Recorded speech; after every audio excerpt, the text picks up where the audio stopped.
What's up, peeps? What's up? We are here for our debate pregame show. If you were just now tuning in and you were watching for whatever reason during the debate, you can catch us on Twitch. With the links will be, if you go to the community tab, you can see them there. But our Twitch stream is at Niko or / Niko El Casa. And then our rockfin.com stream is rockfin.com/Niko, Niko. So we are going to try and give some coverage of the debate tonight. I know a lot of you all are probably not even watching the debate, which is fine, by the way. If you want to boycott the debate, absolutely, I'm all for it. But you know, I still have a job to do, and I still got to help people understand what they're seeing. So and I'm going to do that job, even though it does pain me to do so. Shout out to the people in Dallas right now who are boycotting the debate and protesting it in favor of Tulsi Gabbard. Much appreciated. We definitely recognize y'all.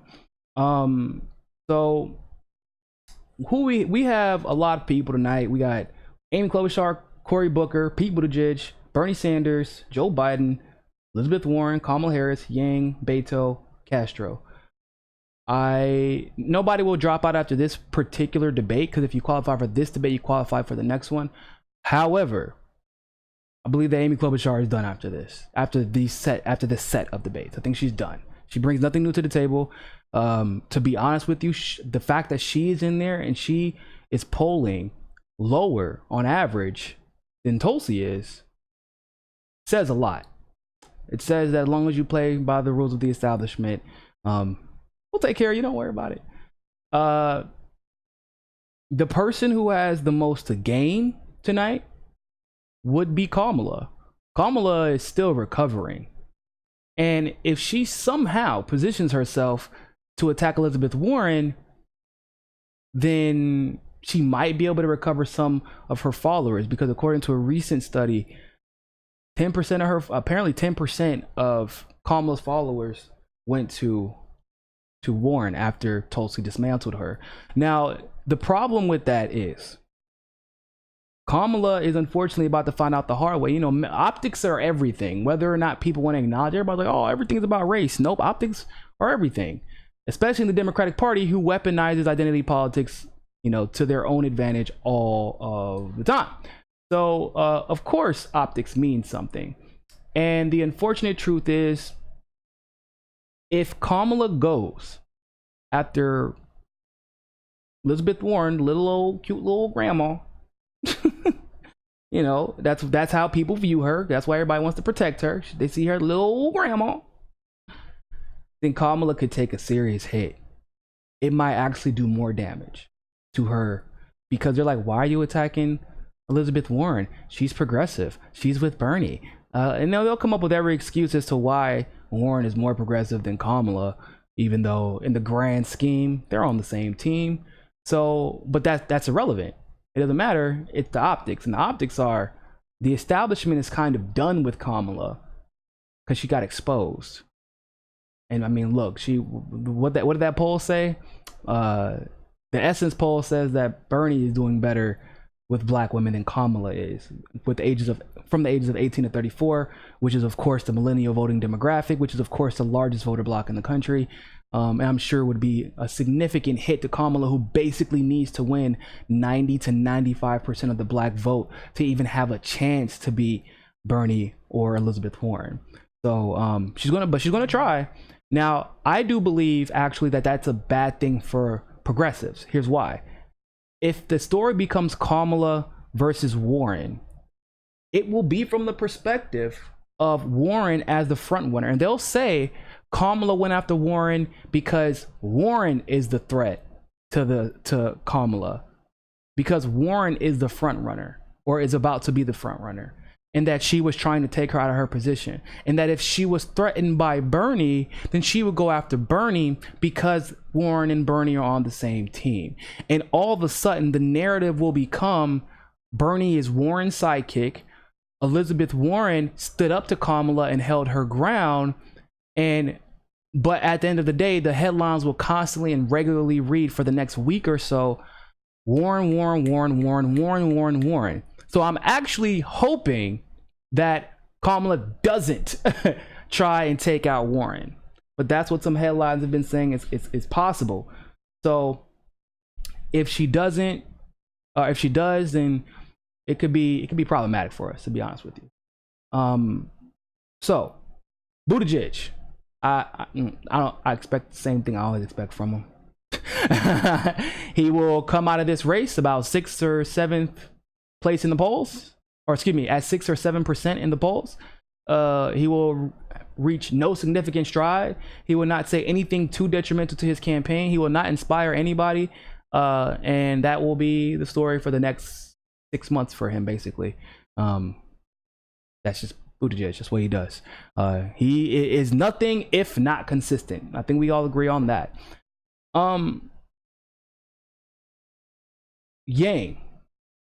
Yang tonight has an interesting path before him. Yang could jump up to 2nd place tonight. There was this poll that just came out that said that the only person who stood a better chance of beating Donald Trump than Joe Biden, which nobody takes seriously, is Andrew Yang. Now, in all fairness, it's only 1 point higher than Burnie. It was 54% to 53% for Burnie. So obviously that's like a negligible margin of error. But nonetheless, that puts him, as far as the electability conversation and the cross appeal conversation goes, it puts him in the same camp as Burnie, if we're talking who can beat Trump. He's going to use that tonight. He already ran an ad for it, so it's going to be used tonight. And so because of that, he will start getting heat, because he's a legitimate contender at this point, about his UBI, right? What exactly is it? What are the complaints? And the complaint is the initial complaint. The initial complaint is it didn't stack with Social Security disability, which is not true anymore. After he went on, I think, Mike Figueredo's show and then did a bunch of other lefty interviews, they were like, dog, that's not it. And he started getting a lot of heat for it. And he, once again, Yang being malleable as he has been known to be to his supporters, he changed that and said UBI will in fact stack on Social Security. So which is a great thing. That's how you negotiate, right? Isn't it crazy what happens when you're honest about a candidate's, intentions and goals and policies, and you can get them to move left instead of trying to protect them and insulate them? Crazy stuff, I'm telling you. And so Yang now has the job of reminding people about his UBI and correcting the record in that regard. If he wants to have a chance to win this debate and kind of not have the conversation turned against him amongst progressives, stay away from foreign policy, Yang. It's not your thing yet. It's not your thing. It's not your thing. Stay away. You are not good at it yet. You are way too susceptible to mainstream media narratives, which is ironic because you're so good at combating the mainstream media narratives when it comes to domestic policy, but absolutely atrocious when it comes to combating those narratives and challenging those narratives and researching those narratives when it comes to foreign policy. So that is something you have to work on. Do I think he worked on it in the last couple of days? Nope, not at all. I think it's still a problem for him, but I do believe that over time he will work on that, because I've seen him work on his campaign and tweak his policies based off of how his supporters react. So I have a little bit of confidence that eventually will be reconciled, maybe not to the degree of like a Tulsi, but it will be reconciled, in my opinion, to an acceptable degree, if you will, even though to me only Tulsi, as far as foreign policy, is acceptable right now, unless Mike Gravel is still running, which he's not. So Beto O'Rourke is about to be, I don't know, irrelevant again. I don't know. I can't think of anything that can make him stand out tonight. I tried. I really did. And the more I tried to think of something that would make him relevant, the more it hurt my brain, thinking like, damn, this man may never hold another elected office again at the federal level, because he is, talk about milk toast, bro. He's not he's not impressive. He's just not an impressive politician. Everything that was impressive about him was based off of sheer vanity, which is why It is not, the irony is not lost upon me that he announced his campaign through Vanity Fair. So Beto will likely not drop out, though, not after this or the next debate. And the reason why is because the field will be shorter in the next set of debates. He knows this. And he will be able to put his name in that hat for an administration conversation if he stays in the race and garner support. Because Beto is not going to win. He has no chance. But you still need his delegates for Texas. He didn't win Texas, right? He didn't beat Ted Cruz. But he has enough support from the Democratic areas, which are huge. Austin, Houston, areas like that he will take a significant amount of delegates from the actual progressives in the race. Not a lot, maybe 15, 16%. If he gets more and more popular, maybe 17, 18, even 20%. And if he does that, then all of a sudden, Beto gets to sit at that negotiating table at the Democratic National Convention when candidates are trying to convince him to tell his delegates to go to their camp. So he's not going anywhere. He has a different type of leverage because of how many delegates Texas has, and because of how early in the race Texas comes. I believe Texas is in the first Super Tuesday, if I'm not mistaken, unless it's changed. Who am I missing? I mean, obviously Burnie, but I haven't talked about Burnie yet.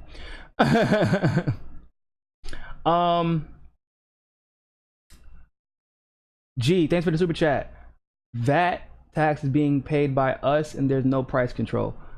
I think value added tax is being paid by everybody. I think that's the inherent issue. And it's like, well, everything I read about it, it's like that's the best thing about it and that's the worst thing about it, is that everybody pays for it, including the corporations. However, it's like they've always had the ability to subvert value, any type of tax, because they just take their stuff overseas. And if you incorporate overseas, you won't have to pay a value added tax until you get to the States, basically. And that's a whole different conversation. And I wish that he would address that. So next we got Julian Castro. Kind of unimpressive. I'm not impressed with Julian Castro. I don't know how he can separate himself here. I don't. That's basically it. I don't know how he's going to separate himself. I think he's going to be an afterthought. But he has been good at the one-liners. Every single debate, he's hit one good one-liner that makes him relevant in the conversation for the next day. Now the good stuff. Warren has a easy job tonight. I'm telling you, I'm calling it here. They will be teeing up Warren every single chance they get. They will once again attribute policies and stances that Burnie has popularized to Warren, but it will be tenfold. I think that the establishment will attempt to put the nail in the coffin on Biden by anointing Warren tonight. I think that they will try and end Kamala tonight as well. I think that Warren will get the majority of the questions until foreign policy comes up, which it inevitably always does, and then once again she's not asked. Listen for what she doesn't say again this evening, which once again will involve foreign policy, but also check to listen and see if she says the words Medicare for all, because she's probably said it maybe once in the last two debates, despite giving extensive analysis on universal health care and a lot of anecdotes, because she didn't really have an answer. She just told sob story after sob story after sob story. A lot of anecdotes. Not the same thing though. So I'm interested to see how that will work out. But best believe the establishment will continue its coronation of Elizabeth Warren, because Kamala is done. Biden is Man, his own wife thinks he needs to drop out. Like, let's be honest, that was the worst endorsement from a spouse I have ever seen in my life. So you couldn't get Michelle that. Boy, to Michelle, Obama is the best thing that has ever happened to anybody ever. Lord, baby Jesus. But with Biden's wife, man, I mean, I guess. If I'm technically married to him, don't I have to endorse him? I said I don't, but I should. But I don't have to, but I should. Yeah, I guess I endorse him. It's cool. Like, that's how she was acting. Now, the moment that everybody's been waiting for. Burnie. What is Burnie going to have to do tonight? What is he going to do tonight? Burnie cannot attack Warren. He can't. I know it sounds crazy, but Burnie is an old white guy. And we just had that conversation, right? Optics are everything in modern day Democratic primaries. And that's by design. They've done that. Because of that, if Burnie attacks Warren, even if Burnie can't even critique Warren. Burnie can't say Warren's name in a negative light, because one thing will lead to another. Well, are you saying that Warren is not as progressive as you? Are you saying that you disagree with Warren? What would you do different? And he will be painted as a sexist somehow, some way. He'll be painted as the old, angry white guy. And he can't afford that with him and Warren so close in the polls. I know how illegitimate those polls are, but it should not be misunderstood that it's illegitimate, but he's still in the top two, I would say top two, because once again, Biden is irrelevant. He and Warren top two, and that part is not illegitimate. This is something that we have been saying is likely to happen the moment that Kamala gets knocked back. We've been saying this, so nobody's naive to that. Even if, like I said, the polls are illegitimate, but the top two status is a thing, and I do believe in some states he is number two to Warren. In other states he is number one, but it can easily change as that narrative changes, because Warren is going to come off as that quote unquote fighter who will bake you some cookies and once again pat you on the head and give you $20 every time you go to her house, or give you $20 and say, go buy that new Atari game that you all love so much. And people love that about her. Think about how long it took us to break through the narrative of Hillary Clinton, y'all. That quote unquote white woman grandma thing is a real thing, which is why Hillary Clinton literally talked about the fact that she was a woman and a grandma all the time, because it tests well with the majority of voters around the country. And they know that if people see you as that, then when you are attacked, other people will stand up for you, and they don't even understand why they're doing it, because they feel bad, because you don't want to see somebody's grandma attacked any other time. In all seriousness, that's why Hillary Clinton talked about that a lot. Now, what can Burnie do then? Burnie has to once again take ownership of what is his. He needs to make sure that people say Medicare for all. He needs to make sure we're wiping out all medical debt. We're wiping out all student debt. There's no one else doing this. Get what I'm saying?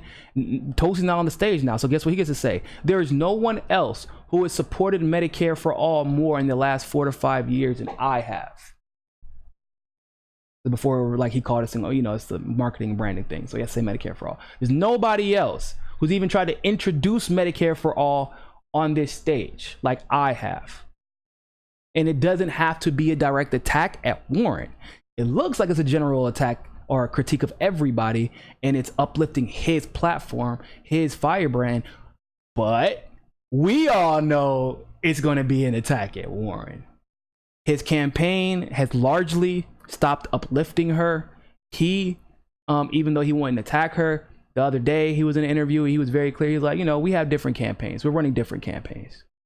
I'm running my campaign and she's running hers. In other words, he would not allow the whole we're very similar framing like he has in the past, which has been problematic in my opinion. Saying, allowing the framing that Warren is close to Burnie in any way ideologically is dangerous to the progressive movement. because it manufactures consent, and the narrative will be, oh, well, Warren's just as progressive as Bernie. And that's why people voted for her. Progressives did like Warren. No, because that's not the case. Her donor class and her following is a bunch of privileged elites who want to feel good. They like the optics. They want to feel good for voting for her because she's a fighter and she's a woman. And she's Native American. Oh, she's not? Oh, damn. Somebody should tell her that. So, and Cory Booker is going to talk about how black he is and how he came from the ghetto. So that is going to be it for the pregame show. Go to the community tab on our YouTube channel to see where we will be live streaming the debate tonight. G, thanks for the super chat. I'll take that before I go. Bernie needs to take down Joe, who has working class supporters as well. So here's the thing about Joe. Bernie does not need to pile on to Joe because literally everybody will be piling on to Joe Biden tonight. It's the low-hanging fruit, people. At a certain point, you attack someone too much, then you create a victim out of them and people begin to sympathize with them. And they will feel bad for him. And that will, people will start like, well, are we seeing ageism? Is that what's taking place? They'll change the narrative somehow, some way to benefit Biden. If Bernie, if everybody does it. And so I think that Bernie should separate himself and not fall into that trap of going after the low-hanging fruit, which is Joe Biden. I think that his main goal should be to, hey, I'm the only one on here that's been doing this since day one. Period, point blank. And I strongly, when they get to foreign policy, and inevitably it will get there, I really hope that he comes through. Because he's been, that's not an area that I've been happy with him with lately. But I have faith. I have faith that he will at least say the right things. Whew. We'll see. But we'll be live streaming the debate tonight, so we'll see what happens. I don't expect it to be as exciting as the last two. I'm not gonna lie to you. I don't expect it to be as exciting. But nonetheless, like I said, I have a job to do. For those of you who are boycotting the debate, more power to you. Tulsi 2020, even though I have to upload a video that's not that nice about Tulsi here pretty soon. But what we gotta do, right? We gotta be objective. But that doesn't mean that she does not deserve to be on that debate stage, because she absolutely does. And there's actually an article or a tweet that went out where CNN is trying to basically say that their poll, where she qualified, is a DNC qualifying poll, doesn't get her any closer to the debate stage, because they really don't want her on there. And the fact that they wrote an article dedicated to that, to saying that Tulsi is not getting any closer to the debate stage, once again, should let you know whose team she's on. With that being said, ladies and gentlemen, make sure to tune in to us at rockfin.com/Niko or twitch.com/Niko El Casa. The links are both in the community tab. Both of the links, you'll see it up there. I'll give you the instructions about where we're going to be live streaming at there. Yeah, other than that, always remember, more than anything else, find your balance. See you tonight. Peace.